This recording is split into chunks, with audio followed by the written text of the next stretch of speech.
va dire, une utilisation intelligente. Déjà, ne pas rentrer dans un extrême absolu et de rentrer dans des TCA, ça mérite tout un sujet de podcast, mais voilà, je dirais que c'est un outil, comme j'ai dit au début de la vidéo, c'est un outil, c'est très utile, mais c'est pas l'outil qui doit contrôler ta vie, c'est toi qui dois contrôler correctement l'outil pour qu'il soit utile sans être mauvais pour ta santé. Mais surtout, de pas en fait l'utiliser de manière occasionnelle si tu veux vraiment des résultats. Ça, c'est la troisième erreur. La troisième erreur, c'est vraiment l'utilisation occasionnelle. Je pense par exemple à des personnes qui rentrent seulement les journées où elles considèrent qu'elles mangent bien.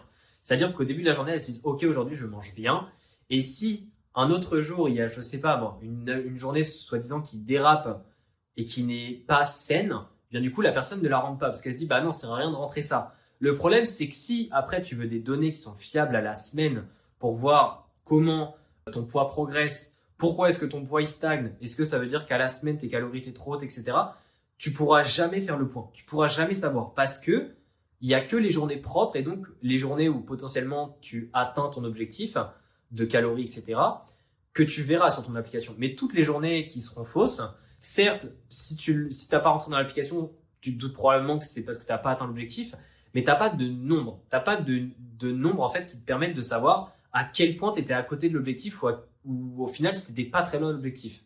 Donc, pour moi, c'est vraiment super important, en fait, de créer une certaine régularité. Et si tu veux vraiment atteindre des objectifs de poids ou peu importe, de vraiment te dire, OK, tous les jours, là, je rentre. Évidemment, si t'as un gros événement, une soirée, un anniversaire, etc., bah, le repas, il saute.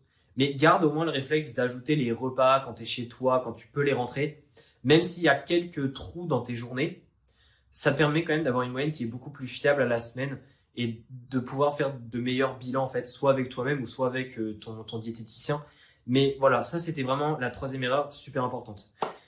Pour conclure cet épisode, est-ce que les applications de tracking sont pas fiables?